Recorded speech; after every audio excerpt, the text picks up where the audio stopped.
Hello students, आप सभी का एक बार स्वागत है फिर से इस लेक्चर में। तो जैसा कि हम सभी जानते हैं कि हम लोग कवर कर रहे हैं सामयिकी को, यानी कि करंट अफेयर्स को। और आज इसी उपलक्ष्य में हम देखेंगे 3 जनवरी 2025 से संबंधित कुछ महत्वपूर्ण खबरों को। तो इस लेक्चर में हम देखेंगे कुछ अंतर्राष्ट्रीय समाचारों को, कुछ राष्ट्रीय समाचारों को, बैंकिंग और वित्तीय समाचार, रक्षा समाचार, विज्ञान और प्रौद्योगिकी समाचार, महत्वपूर्ण दिनों की खबरें, पुस्तकें और लेखक समाचार, पुरस्कार और मान्यताएं समाचार, नियुक्तियां और इस्तीफे की खबरें, शोक समाचार। यानी कि अंतर्राष्ट्रीय समाचार, राष्ट्रीय समाचार, बैंकिंग और वित्तीय समाचार, रक्षा समाचार, विज्ञान और प्रौद्योगिकी समाचार, महत्वपूर्ण दिनों की खबरें, पुस्तकें और लेखक समाचार, पुरस्कार और मान्यताएं समाचार, नियुक्तियां और इस्तीफे की खबरें, शोक समाचार। परंतु शुरुआत से पहले हर बार की तरह इस बार भी हमारे लक्ष्य एक छोटा सा डिस्क्लेमर है, एक छोटा सा आसवीकरण है, जो कि हमें यहाँ पे समझना बहुत जरूरी है इससे पहले कि हम आगे प्रस्थान करें। तो आसवीकरण कुछ इस प्रकार है। हमारे स्लाइड डेक में उपयोग की गई छवियां केवल शैक्षिक उद्देश्यों के लिए है। हम इन छवियों की मूल रचनाकारों और मालिकों के बौद्धिक संपदा अधिकारों का सम्मान करते हैं। यदि आप इस डेक में उपयोग की गई किसी भी छवि के मालिक हैं और कोई चिंता या समस्या है तो कृपया sathi@iitk.ac.in पर हमसे संपर्क करें और हम इन छवियों को हटा दें। अब आइए अंतर्राष्ट्रीय समाचारों में पहले हम बात करें तो चीन में मानव मेटापिनोवायरस का प्रकोप, यानी कि HMPV वायरस का प्रकोप। चीन मानव मेटापिनोवायरस मामलों में महत्वपूर्ण वृद्धि का सामना कर रहा है। एक संभावित स्वास्थ्य संकट के बारे में चिंताएं बढ़ती जा रही हैं, जो कोविड-19 महामारी के समान हो सकता है। अस्पतालों में भीड़ बढ़ती जा रही है, जिससे HMPV, इन्फ्लुएंजा ए और माइकोप्लाज्मा निमोनिया और कोविड-19 सहित कई वायरस स्थिति में योगदान दे रहे हैं। चीनी अधिकारियों से कोई आधिकारिक पुष्टि नहीं होने के बावजूद आपातकाल की स्थिति के कुछ दावों के बावजूद ये चीजें हो रही। तो अगर हम बात करें इस बारे में तो देखिए, जो मानव मेटापिनो वायरस है ये मुख्यतः 14 साल तक के बच्चों को प्रभावित करता है। ठीक है, और हम बात करें इस वायरस के बारे में तो देखिए अभी सर्दियों का समय है और आपको याद होगा 2020 का वो समय जब कोविड-19 आया था, तो उस समय चाइना के ही वुहान शहर में शुरुआत हुई थी इसकी और लगभग यही समय था। तो ऐसे में फिर से अगर इसी समय पे चाइना में एक बड़ा वायरस जिसका नाम है मानव मेटापिनो वायरस यानी कि ह्यूमन मेटापिनो वायरस, अगर ऐसा ही एक वायरस दोबारा से इस हद तक बढ़ता है तो ये चिंता का विषय बन जाता है, क्योंकि हमने अभी कुछ ही समय पहले कोविड-19 जैसी महामारी झेली और यही नहीं, जो अस्पतालों में भीड़ है उसमें HMPV, इन्फ्लुएंजा ए, माइकोप्लाज्मा निमोनिया और कोविड-19 सहित कई ऐसे वायरस इस स्थिति में लगातार योगदान दे रहे हैं। आगे बढ़ते, एक राष्ट्र एक सदस्यता ONOS, one nation one subscription. One nation one subscription पहल 1 जनवरी 2025 को शुरू की गई थी। इस योजना का उद्देश्य अंतर्राष्ट्रीय विविधतापूर्ण पत्रिकाओं और लेखों तक व्यापक पहुंच प्रदान करता है। यह छात्रों, संकाय, शोधकर्ताओं और वैज्ञानिकों को लक्षित करता है जो कि सरकारी उच्च शिक्षा संस्थानों और केंद्रीय सरकारी अनुसंधान और विकास केंद्रों में। ONOS भारत के अनुसंधान और शिक्षा परिदृश्य में एक महत्वपूर्ण प्रगति को दर्शाता है। तो हम बात करें इसके बारे में तो देखिए, भारत में विभिन्न शिक्षा और शोध संस्थान है। ठीक है, तो ऐसे में मान लेते हैं अगर हम बात करें छात्रों की या युवाओं की, अगर उन्हें मुख्यतः विभिन्न विषयों पे जानकारी चाहिए तो उन्हें विभिन्न संस्थानों की सब्सक्रिप्शन या फिर सदस्यता लेनी पड़ती। और ऐसे में क्या होता है कि ये बहुत ज्यादा एक लंबा प्रोसेस है, एक बहुत ज्यादा लंबा कार्यक्रम है, तो बच्चे आमतौर पे इससे हतोत्साहित नहीं होते। तो ऐसे में वन नेशन वन सब्सक्रिप्शन यानी कि भारत में जितने भी शैक्षिक संस्थान हैं या जितने भी शोध करता है संस्थान है, उन सभी संस्थानों को या अनुसंधान केंद्रों को एक ही जगह पे लाके रख दिया जाए, ताकि अगर भारत में बैठे किसी भी बच्चे को किसी के बारे में भी कोई विषय पे कोई जानकारी चाहिए तो उसे अलग अलग जगह की सदस्यता लेनी ना पड़े, बल्कि एक ही जगह से यानी ONOS से वो सभी भारत के अनुसंधान और शिक्षा परिदृश्य को उसका आप कह सकते हैं विस्तार रूप से अनुग्रहण कर सके। आगे बढ़ते हैं, अब बात करते हैं बैंकिंग और वित्तीय समाचारों के बारे में। तो आरबीआई रिपोर्ट 2000 के 98.12% नोट वापस आए।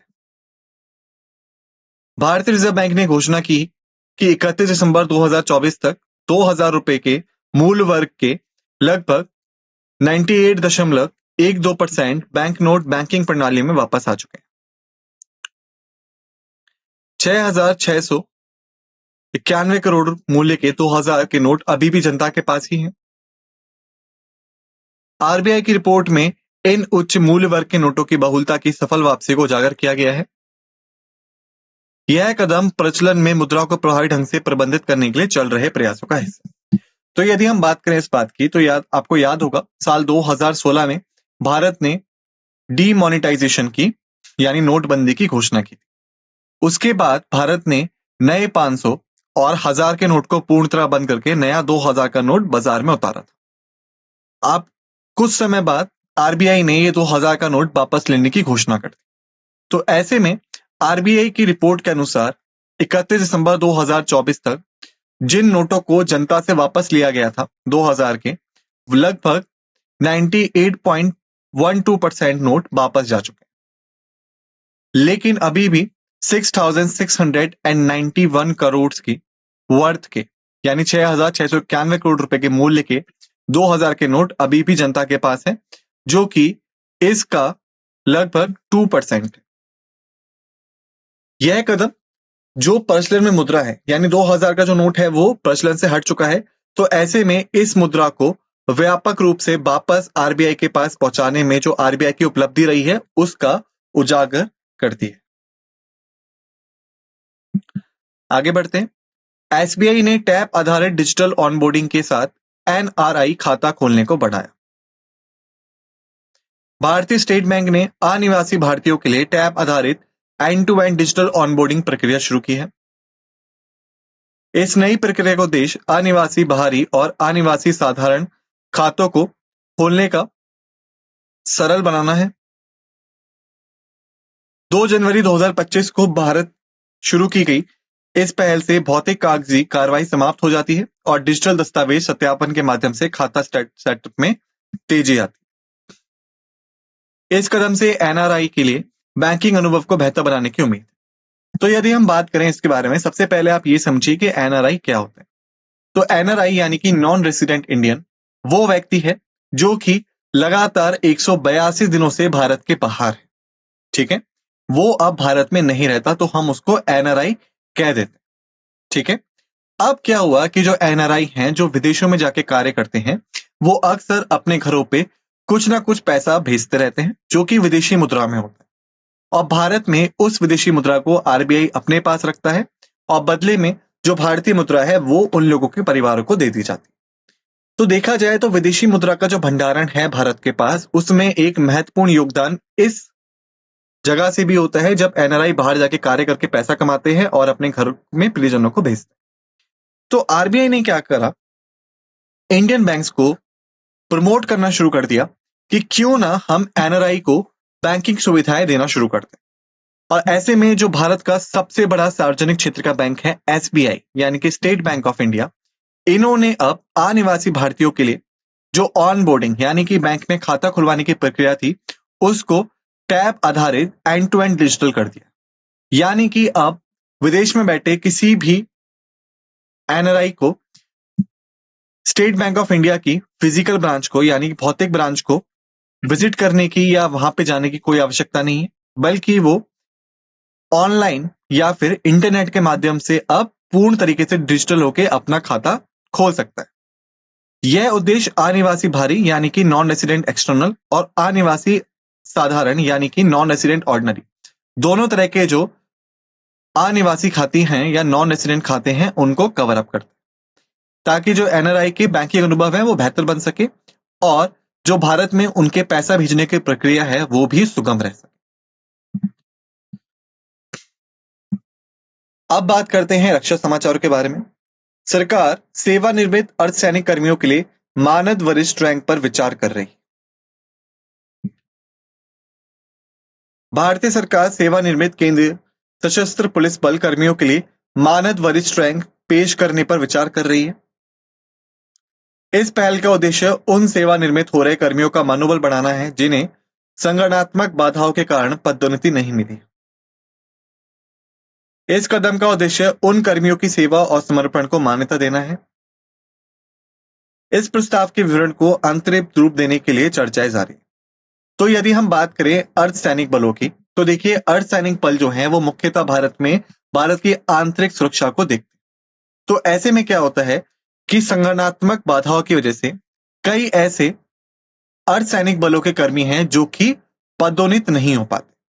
तो ऐसे में क्या होता है, उनका जो आप कह सकते हैं जोश है या फिर उनका जो जुनून है वो कहीं ना कहीं कम होने लगता है। तो अब जाके भारत सरकार इस चीज पे चर्चा कर रही है कि क्यों ना हम मानद वरिष्ठ रैंक दे दें उन सेवानिवृत्त कर्मियों को या सेवानिवृत्त होने जा रहे कर्मियों को जिन्हें संगठनात्मक बाधाओं की वजह से कई वर्षों तक कार्यरत होने के बाद भी पदोन्नति नहीं मिली। ठीक है, ताकि जो उनकी सेवा और समर्पण है उसको मान्यता दी जा सके। हालांकि अभी तक ये जो प्रस्ताव है ये प्रारंभिक रूप से आया है और इसका अंतिम रूप देने के लिए अभी भी चर्चाएं जारी।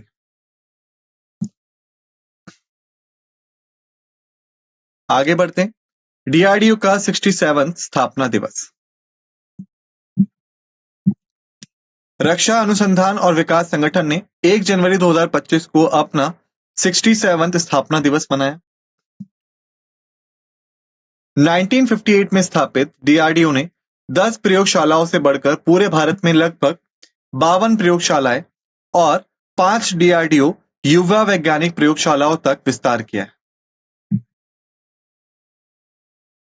यह प्रयोगशालाएं मिसाइलों, विमानों, युद्ध वाहनों, नौसैनिक प्रणालियों, इलेक्ट्रॉनिक्स और जीवन विज्ञान सहित विभिन्न क्षेत्रों में उन्नत रक्षा प्रौद्योगिकियों के विकास पर ध्यान केंद्रित करती। डीआरडीओ के महत्वपूर्ण योगदानों ने भारत की रक्षा क्षमताओं को उजागर किया। अब हम बात करें इसके बारे में, तो देखिए डीआरडीओ जिसका मूल रूप से नाम है रक्षा अनुसंधान और विकास संगठन यानी कि defence research and development organisation, Bharat में इसको 1958 में स्थापित किया गया। जब इसको स्थापित किया गया था तो मुख्य उद्देश्य क्या था कि जो भारत की जो रक्षा उत्पादों की मांग है उसे हम क्यों ना आंतरिक रूप से ही संपूर्ण कर लें। और 1958 से लेके 2025 तक आते आते डीआरडीओ ने 10 प्रयोगशालाओं से जो उसका सफर शुरू हुआ था 1958 में उसको बढ़ाकर लगभग पूरे भारत में 52 प्रयोगशालाएं स्थापित की हैं, जिनमें 5 डीआरडीओ युवा वैज्ञानिक प्रयोगशालाएं भी शामिल हैं।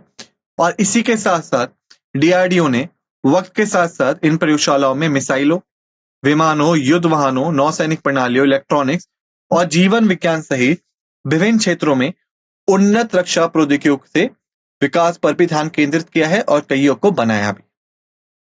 तो जो डीआरडीओ ने भारत की रक्षा क्षमताओं को बढ़ाने में महत्वपूर्ण योगदान दिया है उसको उजागर करने के लिए, उसके महत्व को सम्मानित करने के लिए हम हर साल डीआरडीओ का स्थापना दिवस मनाते हैं।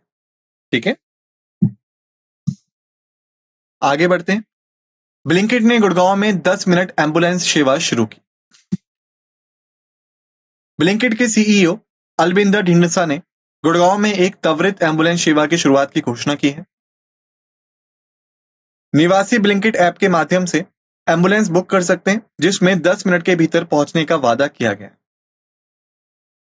सेवा में बेसिक लाइफ सपोर्ट एम्बुलेंस शामिल है जिसका उद्देश्य त्वरित आपातकालीन चिकित्सा परिवहन प्रदान करना। यह पहल शहरी क्षेत्रों में तेज और विश्वसनीय चिकित्सा सहायता की महत्वपूर्ण आवश्यकताओं को पूरा करती। तो यदि हम बात करें ब्लिंकिट की, तो देखिए ब्लिंकिट जो है वो भारत की एक निजी क्षेत्र की कंपनी है जो मुख्यतः बड़े शहरों में लोगों के घर आम रोजमर्रा की चीजें मिनटों में पहुंचाने का कार्य करती है। यानी मान लीजिए अगर आपको कुछ चाहिए और आपको दुकान पे नहीं जाना है तो आप घर बैठे बैठे ब्लिंकिट के माध्यम से उस चीज को मंगा सकते हैं। वहीं पे ब्लिंकिट ने अब क्या करा है कि जो एम्बुलेंस सेवा है वो भी शुरू कर दी।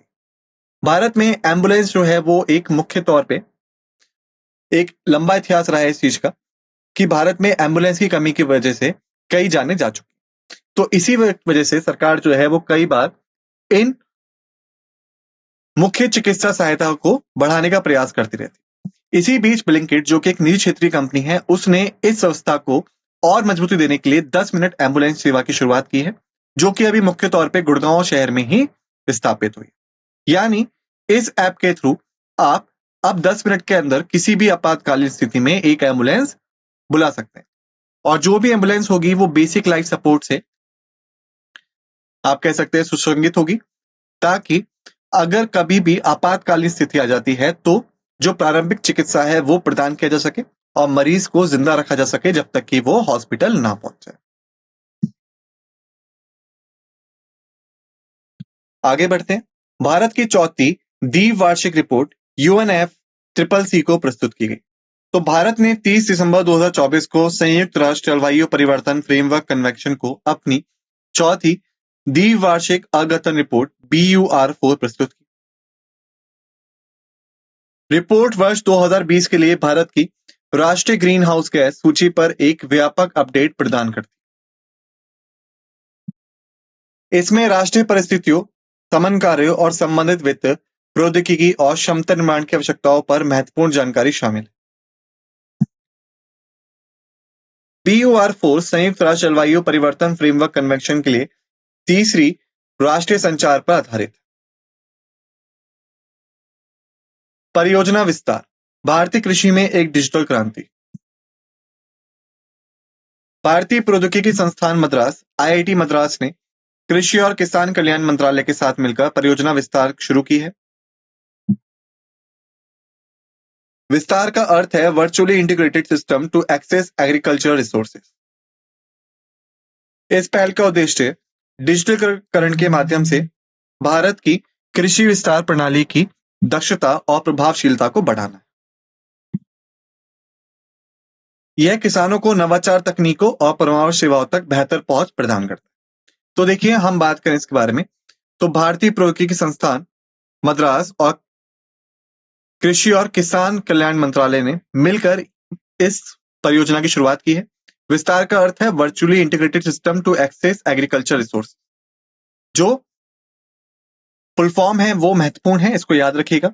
इसका उद्देश्य डिजिटीकरण के माध्यम से भारत के कृषि विस्तार को बढ़ाना है, ताकि जो भारत में कृषि में शामिल लोग हैं वो नवाचार तकनीकों से अपने आप का विकास कर सके और यहाँ की जब भी उन्हें जरूरत पड़े तो सही तरीके से परामर्श ले सके। अब बात करें महत्वपूर्ण दिनों की खबरों के बारे में। सावित्रीबाई फुले जयंती 2025, तिथि, इतिहास और महत्व जाने। सावित्रीबाई फुले जयंती हर साल 3 जनवरी को सावित्रीबाई फुले की जयंती के उपलक्ष्य में मनाई जाती है। वह एक उल्लेखनीय शिक्षिका, समाज सुधारक और कवयित्री थी, जिन्होंने भारत में शिक्षा को बढ़ावा देने और सामाजिक न्याय के लिए लड़ने में महत्वपूर्ण भूमिका निभाई। 2025 में यह विशेष दिन शुक्रवार को पड़ेगा। यह दिन समाज के प्रति उनके असाधारण योगदान की याद दिलाता है। आगे बढ़ते हैं। जम्मू कश्मीर और लद्दाख थ्रू द एजेस पुस्तक का विमोचन अमित शाह द्वारा किया गया। केंद्रीय गृह मंत्री अमित शाह ने नई दिल्ली में जम्मू कश्मीर और Ladakh through the ages a visual narrative of continuous and linkage पुस्तक का विमोचन किया। इस कार्यक्रम में केंद्रीय शिक्षा मंत्री धर्मेंद्र प्रधान और ICHR के अध्यक्ष प्रोफेसर रघुवेंद्र तंवर सहित गणमान्य व्यक्तियों ने भाग लिया। पुस्तक भारत की भू सांस्कृतिक एकता का दस्तावेज है और जम्मू कश्मीर और लद्दाख के ऐतिहासिक और सांस्कृतिक महत्व पर जोर देती है। अमित शाह ने पुस्तक की भूमिका को गलतफहमियों को दूर करने और क्षेत्रों के भारत के साथ अटूट संबंधों को रेखांकित करने में महत्वपूर्ण बताया। आगे बढ़ते। सई प्रांजपे को पद्म पाणि लाइफ टाइम अचीवमेंट अवार्ड मिलेगा। सई प्रांजपे भारतीय सिनेमा की एक महान निर्देशक और लेखिका को पद्म पाणि लाइफ टाइम अचीवमेंट अवार्ड से सम्मानित किया जाएगा। पुरस्कार अजंता एलोरा अंतर्राष्ट्रीय फिल्म महोत्सव 2025 में प्रदान किया जाएगा। प्रांजपे अपने प्रभावशाली जीवन के टुकड़ों पर आधारित फिल्मों जैसे स्पर्श, चश्मेबंद दूर, कथा और साज के लिए जानी जाती है। 2025 में 15 से 19 जनवरी तक छत्रपति संभाजी नगर में महोत्सव का 10वां संस्करण आयोजित किया जाएगा। आगे बढ़ते हैं। ओडिया कवियत्री प्रतिभा सतपथी को गंगाधर राष्ट्रीय पुरस्कार मिलेगा। 2023 का गंगाधर राष्ट्रीय कविता पुरस्कार प्रसिद्ध ओडिया कवियत्री प्रतिभा सतपथी को प्रदान किया जाएगा। पुरस्कार 5 जनवरी को अपने 98वें स्थापना दिवस पर संबलपुर विश्वविद्यालय द्वारा प्रदान किया जाएगा। 1989 में स्थापित यह पुरस्कार कविता के क्षेत्र में उत्कृष्टता को मान्यता देता है और इसका नाम प्रसिद्ध उड़िया कवि गंगाधर मेहर के नाम पर रखा गया। प्रतिभा अपनी सतपथी नवीनतम प्राप्तकर्ताओं जो साहित्य में उनके योगदान के लिए सम्मानित कवियों की एक विशेष सूची में शामिल हो रहे हैं। आगे बढ़ते हैं। अपॉइंटमेंट रेजिग्नेशन न्यूज में आरिफ मोहम्मद खान ने बिहार के नए राज्यपाल के रूप में शपथ ली। आरिफ मोहम्मद खान ने बिहार के 42वें राज्यपाल के रूप में शपथ ली है। वह राजेंद्र विश्वनाथ आर्लेकर का स्थान लेंगे जिन्हें केरल का राज्यपाल नियुक्त किया गया है। शपथ ग्रहण समारोह राजभवन में हुआ जिसे पटना उच्च न्यायालय के मुख्य न्यायाधीश के विनोद चंद्रन ने संपन्न कराया। मुख्यमंत्री नीतीश कुमार और विपक्ष के नेता तेजस्वी यादव सहित प्रमुख राजनीतिक हस्तियां समारोह में उपस्थित थी। आगे बढ़ते। राजेंद्र विश्वनाथ आर्लेकर ने केरल के राज्यपाल के रूप में शपथ ली। राजेंद्र विश्वनाथ आर्लेकर ने 2 जनवरी 2025 को केरल के 23वें राज्यपाल के रूप में शपथ ली। वह आरिफ मोहम्मद खान का स्थान लेंगे जिन्हें बिहार का राज्यपाल नियुक्त किया गया है। शपथ केरल उच्च न्यायालय के मुख्य न्यायाधीश न्यायमूर्ति नितिन मधुकर जामदार द्वारा दिलाई गई। केरल के मुख्यमंत्री पिनाराई विजयन और विभिन्न मंत्रियों सहित प्रमुख गणमान्य व्यक्ति समारोह में शामिल हुए। शोक समाचार की बात करें। प्रसिद्ध वनस्पति शास्त्री के.एस. मणिलाल का 86 वर्ष की आयु में निधन। प्रख्यात वनस्पति शास्त्री और पद्मश्री पुरस्कार से सम्मानित कटुंगल सुब्रमण्यम मणिलाल का 1 जनवरी 2025 को 86 वर्ष की आयु में निधन हो गया। वह 17वीं सदी के लैटिन वनस्पति ग्रंथ हॉर्टस मलबारिकस का अंग्रेजी और मलयालम अनुवाद करने के लिए प्रसिद्ध थे। मणिलाल का कार्य भारत की समृद्ध वनस्पति विरासत के दस्तावेजीकरण में महत्वपूर्ण योगदान था। उनका निधन वनस्पति विज्ञान के क्षेत्र में एक प्रमुख व्यक्ति की क्षति। तो इसी के साथ हमने इस लेक्चर को समाप्त कर लिया है। आप सभी से निवेदन है कि जो भी चीजें हमने यहाँ पढ़ी समझी उन्हें एक बार अच्छे से रिवाइज कर लीजिएगा। मिलते हैं दूसरे लेक्चर में। इसी के साथ इस लेक्चर को समाप्त करते हैं। आप सभी का धन्यवाद।